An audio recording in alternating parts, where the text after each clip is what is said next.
आप सभी लोगों का एससी एजुकेशन हब में स्वागत है। देखिए, आज पढ़ने वाले हैं हम लोग रस के बारे में। हिंदी का बहुत मजेदार चीज, जैसा कि आप जानते हैं कि काव्य के 3 तत्व होते हैं और काव्य के 3 तत्वों में रस, छंद, अलंकार। काव्य के 3 तत्व कौन से आते हैं? रस, छंद, अलंकार। और यहाँ पर उसमें हम पढ़ने वाले हैं रस के बारे में। ठीक, तो अभी आपको हमने बताया कि जो काव्य होता है, इस काव्य के 3 तत्व होते हैं। काव्य के तत्व यहाँ पर लिख देंगे पूरा। काव्य के तत्व, काव्य के 3 तत्व होते हैं: रस, छंद, अलंकार। रस, छंद, अलंकार। देखिए, इन्हीं 3 तत्वों से मिलकर के काव्य बना होता है। जैसे अगर आपसे कोई पूछ दे कि यह बताइए कि काव्य किसे कहते हैं, तो आप कहेंगे रस, छंद, अलंकार से मिलकर बने हुए तत्वों को काव्य कहते हैं। ठीक, इसमें हम आज जो है इस क्लास में पढ़ने वाले हैं रस के बारे में। ठीक, तो आप देखिए इस रस के बारे में। जैसे कहेंगे आप कि जो रस होता है, देखिए यहां पर 3 चीजें, रस, छंद, अलंकार में से सबसे पहले रस। रस में आप एक बात जानेंगे कि देखिए रस का शाब्दिक अर्थ क्या होता है। तो अगर यहां पर रस का मतलब समझा जाए तो यहां पर है काव्य का आनंद लेना या काव्यानंद। काव्यानंद, काव्यानंद का मतलब काव्य प्लस आनंद, अर्थात किसी भी काव्य को यदि आप पढ़ रहे हैं, यदि आप उसको सुन रहे हैं और उसी तरह के किसी नाटक को देख रहे हैं और जो आपको आनंद की प्राप्ति हो रही है, उसी को हम कहेंगे क्या? रस। ठीक, तो यहां पर एक चीज और जान लेना है कि जो रस है, इस रस के प्रणेता भरत मुनि को माना जाता है। भरत मुनि रस के क्या है? प्रणेता है। तो यहां पर आप जानिए इनका नाम सबसे पहले आता है भरत मुनि। भरत मुनि ये रस के प्रणेता है। इनके बारे में अभी और कुछ भी बताया जाएगा, लेकिन आप जानिए कि जो यह रस पढ़ रहे हैं, ठीक, इस रस में आपको यह काव्य में परिभाषा आता है कि काव्य को पढ़ने, सुनने, काव्य को पढ़ने, सुनने व नाटक या कह दे अभिनय, नाटक जिसको कहते हैं अभिनय, ठीक, तो काव्य को पढ़ने, सुनने व नाटक को देखने से जो आनंद प्राप्त होता है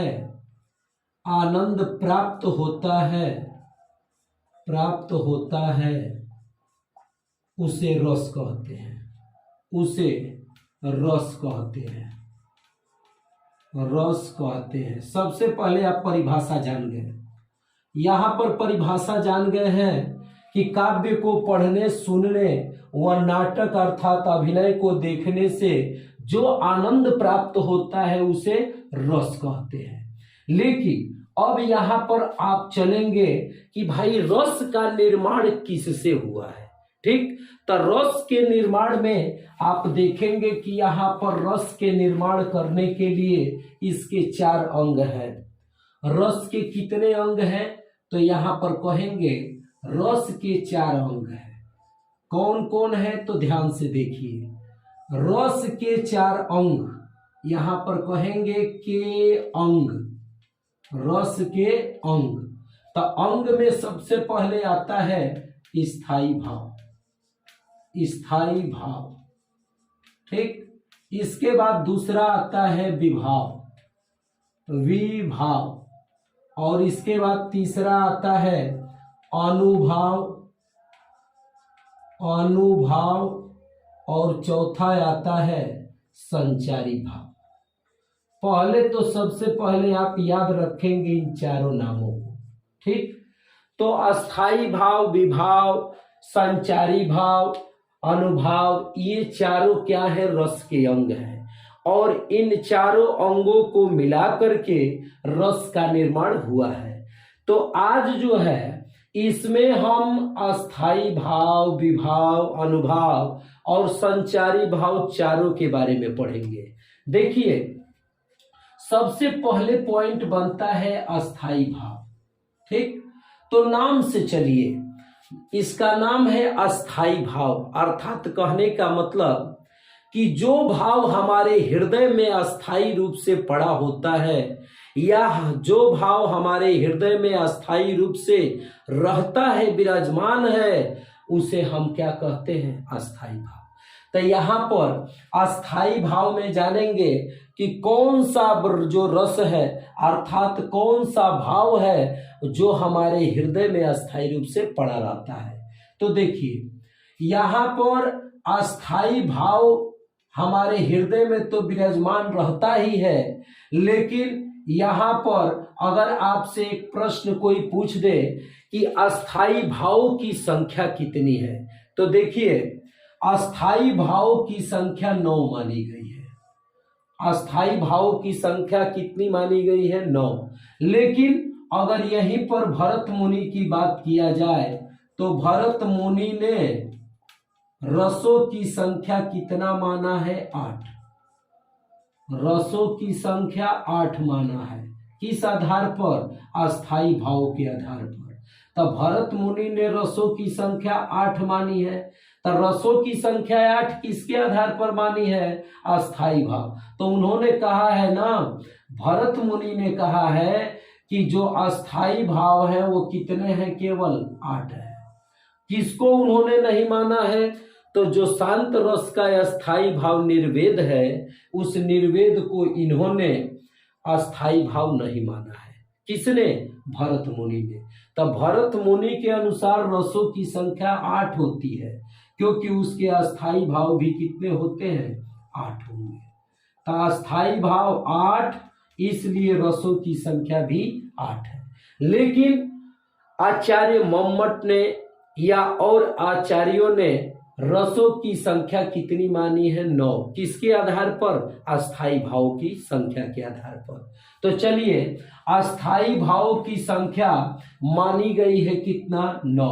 अब ये 9 अस्थाई भाव क्या होते हैं? तो ये 9 अस्थाई भाव हमारे हृदय में क्या होते हैं? विराजमान होते हैं। देखिए, ये जो हमारा हृदय है ना, इस हृदय में हमारा 9 अस्थाई भाव विराजमान होता है। क्या क्या है? तो सबसे पहले देखिए, सबके अंदर क्रोध है। बोलिए, सबके अंदर क्रोध है, तो क्रोध क्या है? अस्थाई भाव है।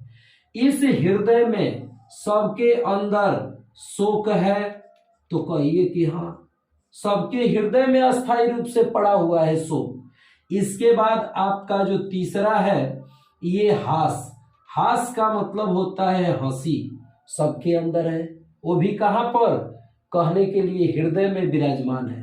इसी प्रकार आपका अगर कह दिया जाए उत्साह, तो उत्साह भी सबके हृदय में विराजमान है, ठीक। इसके बाद इसी तरह आप चलेंगे कि यहाँ पर आएगा उत्साह के बाद क्रोध हो ही गया, कहेंगे यहाँ पर भय। भय, सबके अंदर भय है जो हृदय में अस्थायी रूप से पड़ा हुआ है। इसके बाद सबके अंदर विस्मय है।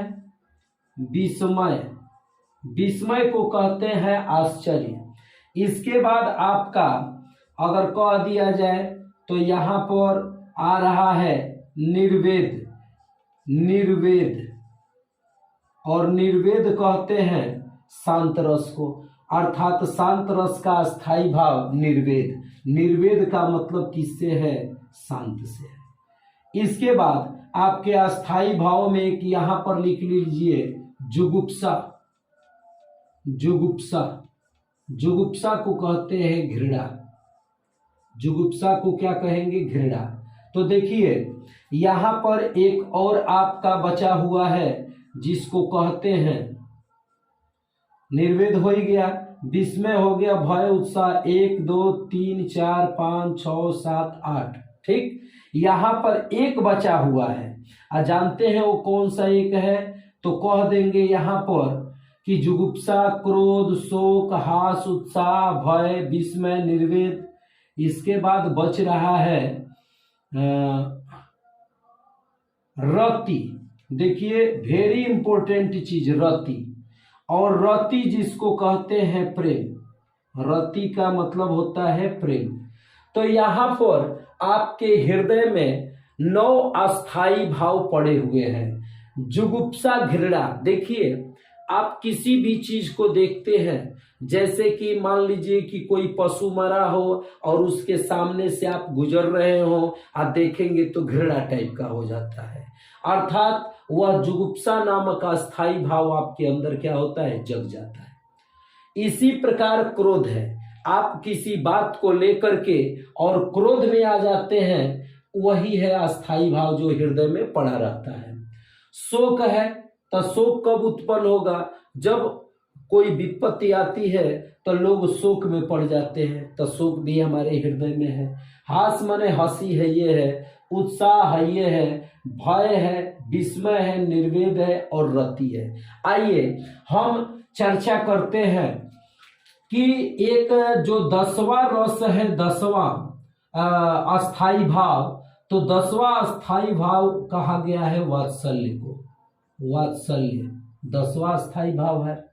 और जो 11वां अस्थाई भाव है वो है भक्ति। 11वां भक्ति। लेकिन ये जो वात्सल्य है, ये वात्सल्य कहा जाता है माता और पुत्र के बीच का प्रेम। माता और पुत्र के बीच का प्रेम है वात्सल्य, और भगवान और भक्त के बीच का प्रेम है भक्ति। तो देखिए जब भगवान से प्रेम करेंगे तो भक्ति कहलाएगा, जब माता से प्रेम करेंगे तो यहाँ पर वात्सल्य कहलाएगा। तो कहने का तात्पर्य है कि दोनों का तात्पर्य प्रेम से है, और यहाँ पर रति का भी तात्पर्य प्रेम से है। इसलिए विद्वानों ने इन दोनों को उठा करके किस में रख दिया है? रति में। तो जब से हाई 10वां और 11वां दोनों को प्रवेश करा दिया गया है रति में, तब से केवल अस्थाई भावों की संख्या कितनी मानी गई है? 9। अब देखिए अस्थाई भावों की संख्या के आधार पर रस भी कितने प्रकार के होते हैं? 9 प्रकार के। ठीक, रस 9 प्रकार के होते हैं। आइए सबके रसों को जाने। तो जो जुगुप्सा होता है घृणा, तो जुगुप्सा से आता है विभत्स रस। जुगुप्सा जब उत्पन्न होगा तो कौन सा रस? विभत्स रस। ठीक, इसी तरह अगर क्रोध होगा तो क्रोध से उत्पन्न होता है रौद्र रस। रौद्र रस। ठीक, इसी तरह जो शोक है, शोक से होता है करुण रस। करुण रस। इसी प्रकार हास है तो हास्य रस। हास्य रस। ठीक, इसके बाद उत्साह है तो उत्साह आता है वीर रस। उत्साह से उत्पन्न होता है वीर रस। भय से आता है आपका भयानक रस। भयानक रस। इसके बाद विस्मय। विस्मय से होता है अद्भुत रस। अद्भुत। अद्भुत रस। इसी तरह निर्वेद से होगा शांत रस। शांत रस। ठीक, और रति जो प्रेम है ये है आपका श्रृंगार रस। श्रृंगार रस। देखिए ये आपका 9 अस्थाई भाव हुए और उनके 9 रस हुए। अगर आपसे कहा जाए कि इन 9 रसों में सबसे प्रमुख या प्रधान कौन होता है, तो वो है श्रृंगार रस। ठीक, श्रृंगार रस को प्रधान रस या रसपति या रस राज कहा जाता है।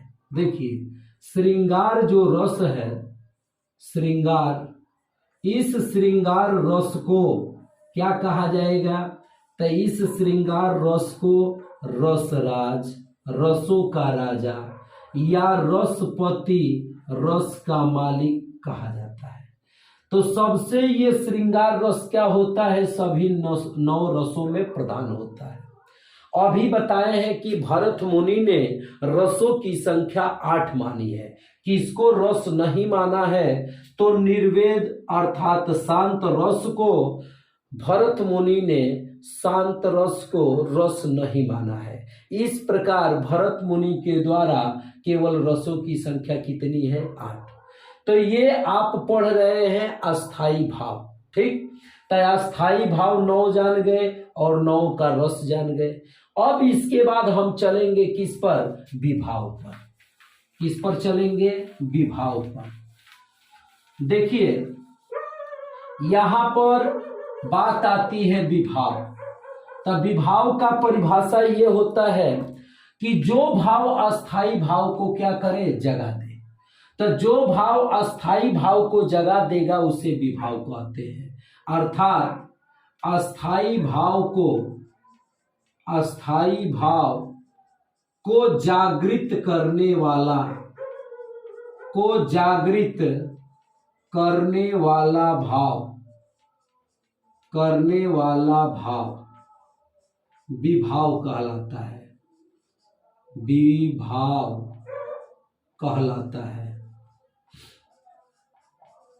कहलाता है। देखिए, विभाव किसको कहेंगे, तो अस्थाई भाव को जागृत करने वाला भाव विभाव कहलाता है। ठीक, अब यहां पर बात आती है कि भाई अस्थाई भाव को जागृत करने वाला भाव, जैसे मान लीजिए कि कोई व्यक्ति एक अपने पास सर्प को देखता है, सांप को देखता है, तो तुरंत उसके अंदर भय नामक अस्थाई भाव जागृत हो जाता है। और जब भय नामक अस्थाई भाव जागृत हो जाता है तो किसके कारण होता है, सर्प के कारण। तो जिस सर्प को देख करके उसके अंदर अस्थाई भाव, भय नामक अस्थाई भाव जागृत हुआ, वह सर्प के कारण हुआ, तो सर्प वहां पर क्या होगा, विभाव। तो सर्प को देखकर जो भय नामक अस्थाई भाव जागृत हुआ, तो सर्प क्या हुआ, विभाव। और कौन सा अस्थाई भाव को जगाया, तो जगाया भय को। ठीक, तो ये आपका विभाव है जो 2 तरह का होता है, जिसको हम कहते हैं आलंबन विभाव,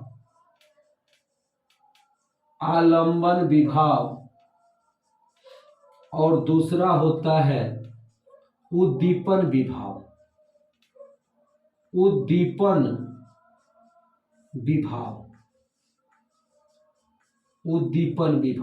देखिए, यहां पर आप जान गए कि आलंबन विभाव और उद्दीपन विभाव। आलंबन का मतलब क्या होता है, जिस पर भाव टिका हो।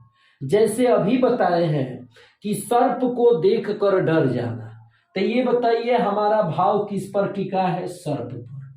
तो सर्प को देखकर डर जाना, तो सर्प क्या है, आलंबन विभाव है।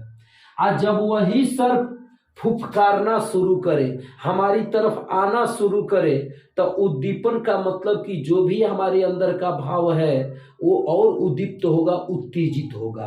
तो यहाँ पर कहेंगे कि सर्प आलंबन विभाव है और उद्दीपन विभाव क्या है, तो सर्प का फुफकारना, सर्प का फुफकारना,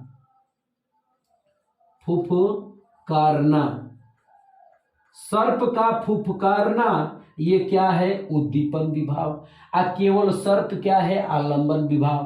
क्योंकि कोई भी व्यक्ति अगर डरा है तो उसका डर किस पर टिका है, सर्प पर। और अगर सर्प जो फुफकारना शुरू कर दिया तो वह और उद्दीप्त करता है, उत्तेजित करता है, तो उसको कहते हैं उद्दीपन विभाव। ठीक, इसमें 2 चीज और आता है। देखिए, इसमें आता है आश्रय और विषय। इसमें दो शब्द आते हैं जिनको थोड़ा सा जान लेंगे, आश्रय और दूसरा आता है विषय। विषय तो यहां पर जानेंगे कि आश्रय का मतलब क्या होता है। तो आप कहेंगे कि जिसके मन में अस्थाई भाव जगता है, जिसके मन में अस्थाई भाव जागृत होता है, अस्थाई भाव जगता है, कह दीजिए जगता है, जिसके मन में अस्थाई भाव जागता है वो आश्रय है। आज जिसके प्रति जागता है, जिसके प्रति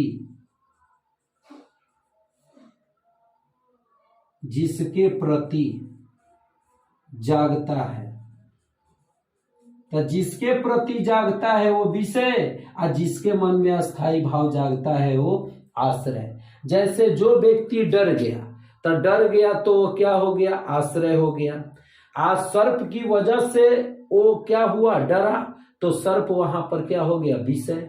और जो व्यक्ति डरा वो क्या हो गया, आश्रय।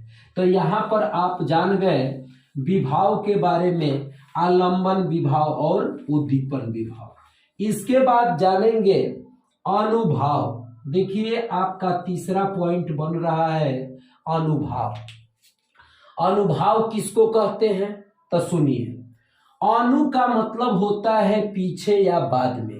जब आलंबन विभाव या उद्दीपन विभाव जागृत होगा तो उसके बाद, अनु माने बाद, जो भाव उत्पन्न होगा उसको क्या कहेंगे, अनुभाव। अनुभाव जो होता है ये 4 प्रकार का होता है। अनुभाव कितने प्रकार का, 4 प्रकार का।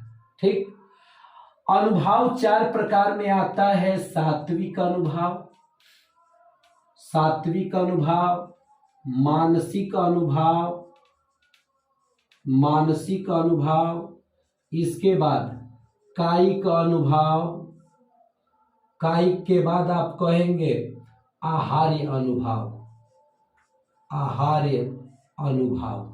ठीक, तो देखिए जो आलंबन और उद्दीपन विभावों के बाद मन में जो चेष्टाएं जागृत होती हैं उनको हम अनुभाव कहते हैं।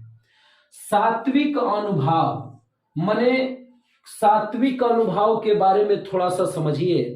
वे अनुभाव जो शरीर के द्वारा स्वयं घटित होता है, मतलब हमारे शरीर में जो क्रियाएं स्वतः होती है उनको हम क्या कहते हैं, सात्विक। सात्विक में अनुभावों की संख्या 8 आता है। ठीक, जैसे आप कहेंगे रोम, रोम का मतलब रोए का खड़ा होना। इसी तरह कहेंगे स्वेद, स्वेद का मतलब पसीने का आना। इसी प्रकार कहेंगे स्वर भंग, स्वर भंग जब आवाज में क्या हो, त्रुटि आ जाए तो वहां पर कहेंगे स्वर भंग। इसी तरह कहेंगे वैवर्ण्यता, वैवर्ण्य या विवर्णता। विवर्णता का मतलब होता है चेहरे का रंग उड़ जाना, और जब चेहरे का रंग उड़ जाएगा तो उसी को कहेंगे विवर्णता। इसके बाद कंप, कंप का मतलब कांपना। इसके बाद आता है अश्रु, अश्रु जब आंखों से आंसू आ रहा हो तो वह भी एक सात्विक अनुभाव है। इसके बाद 7वां आता है प्रलाप, प्रलाप। प्रलाप का मतलब क्या होता है, तो देखिए अगर कहा जाए तो चेतना शून्य होना या बेहोश हो जाना, ये आपका प्रलाप आता है, प्रलाप। तो कंप माने कांपना, ये जानते हैं। अश्रु माने आंसू, हाँ, चेहरे का रंग उड़ जाना, चेहरे का रंग उड़ जाना, उड़ जाना। मान लीजिए कोई आप घटना को सुने, उसके बाद तुरंत चेहरे का रंग बदल गया, तो यहाँ पर वैवर्ण या विवर्णता होता है। स्वर भंग, स्वेद का मतलब किससे है, पसीना आने से है। और रोम का मतलब रोए खड़ा होना, रोए खड़ा होना, खड़ा होना। इसके बाद देखिए 7 हुआ है ना, एक 8वां है आपका, कह सकते हैं, क्या कह सकते हैं, तो यहाँ पर कंप हो ही गया, अश्रु हो ही गया, प्रलाप हो ही गया। अब यहाँ पर बचा हुआ है, ठीक, रोम, स्वेद, स्वर, भंग 3, वैवर्ण 4, कंप 5, अश्रु 6 और प्रलाप 7, ठीक, 7 8 होता है। तो यहाँ पर कहेंगे ना कि रोमांच तो हो ही गया है। अब यहाँ पर आपका बाकी है केवल स्तंभ, स्तंभ, ठीक, स्तंभ। स्तंभ का मतलब होता है जैसे काठ मार देना, काठ मार देना, ठीक। तो यहां पर काठ मार देना स्तंभ में आता है। तो सात्विक अनुभव किसको कहते हैं? तो आप जानेंगे कि सात्विक अनुभव जो होता है, हमारे शरीर में जो भी क्रियाएं क्या होती हैं, स्वतः होती है, अपने आप होती है। वे शारीरिक क्रियाएं जो अपने आप घटित होती है उनको हम सात्विक अनुभव कहते हैं। सात्विक अनुभव में आपका 8 आता है, रोम, स्वेद, स्वर, भंग, वैवर्ण, कंप, अश्रु, प्रलाप, स्तंभ, ये 8 आपके आते हैं, ठीक। तो अब चलते हैं किस पर? मानसिक अनुभव। देखिए मानसिक बहुत आसान है। मानसिक का मतलब मन से, जैसे आमोद, प्रमोद, ठीक, हृदयालित, या कह दें कि आह्लादित, मन ही मन प्रसन्न होना, ये आपका आता है मानसिक अनुभव में। तो इसमें कोई बात नहीं है। इसके बाद जो है कायिक। कायिक का मतलब होता है कि शरीर से होने वाले, माने शरीर के द्वारा किए जाने वाले या होने वाले अनुभवों को कायिक अनुभव कहते हैं। कायिक अनुभव में शरीर के द्वारा, तो शरीर के द्वारा जैसे आपका गले लगाना, ठीक, चुंबन करना, ये आपका किस में आएगा? कायिक अनुभव में, ठीक। इसके बाद आता है आहार्य अनुभव। आहार्य अनुभव किसको कहेंगे? तो आहार्य का मतलब होता है बाहरी आडंबर, बाहरी दिखावा। तो बाहरी दिखावा का मतलब जैसे रावण जो है वह सीता का रावण जो है वह सीता को साधु का वेश पकड़ करके लेकर के चला गया। तो यहाँ पर जो रावण साधु का वेश पकड़ा वो आपका कौन सा अनुभव होगा? आहार्य अनुभव। अर्थात जैसे कुछ ढोंगी साधु होते हैं, मात्र दिखावा करते हैं, तो उस तरह का बाहरी दिखावा करना ये आहार्य अनुभव के अंतर्गत आता है, ठीक। अब आइए इसके बाद चलते हैं, अनुभव 4 हो गए, चारों को जान गए कि सात्विक अनुभव जो स्वयं क्रियाएं घटित होती हैं, मानसिक अनुभव जो मन के द्वारा या मोद प्रमोद, कायिक अनुभव जो शरीर के द्वारा जैसे आलिंगन करना, चुंबन करना, ये शरीर के द्वारा। आहार्य का मतलब बाहरी आडंबर, बाहरी दिखावा। इसके बाद चलेंगे संचारी भाव पर, ठीक। देखिए संचारी भाव का मतलब जो मानव के मन में कुछ समय के लिए निरंतर होने वाले संचारों को, भावों को संचारी भाव कहते हैं। संचारी भाव को व्यभिचारी भाव भी कहा जाता है, व्यभिचारी भाव भी कहा जाता है। अर्थात यह वही भाव है जो कुछ देर के लिए हमारे मानव मन में क्या करता है? संचरित होता है, संचारी भाव। संचारी भावों की संख्या 33 मानी गई है। संचारी भावों की संख्या क्या मानी गई है? 33 मानी गई है। लेकिन एक और बात जानिए कि जो आचार्य भानुदत्त हैं, आचार्य भानुदत्त ने जो छल है, छल को 34वां माना है। क्या? संचारी भाव। और आचार्य रामचंद्र शुक्ल ने चकपकाहट, तो आचार्य रामचंद्र शुक्ल ने चकपकाहट को 35वां क्या माना है? तो आपका ये संचारी भाव। तो 35वां संचारी भाव माना है चकपकाहट को। और 34वां संचारी भाव भानुदत्त ने माना है किसको, छल को। लेकिन फिर भी अभी इन दोनों लोगों का इसमें कोई ऐड नहीं किया गया है। अभी भी अगर आपसे पूछे कोई कि संचारी भावों की संख्या कितनी है तो कहेंगे 33। ठीक, तो संचारी भावों की संख्या 33 बताएंगे। इसमें क्या आता है तो देखिए 33 के अंतर्गत आपका कुछ उदाहरण, अगर कुछ हम बात बताएं किसमें, 33 में, तो कहेंगे मोह है, विषाद है, ठीक, असूया है माने ईर्ष्या न करना।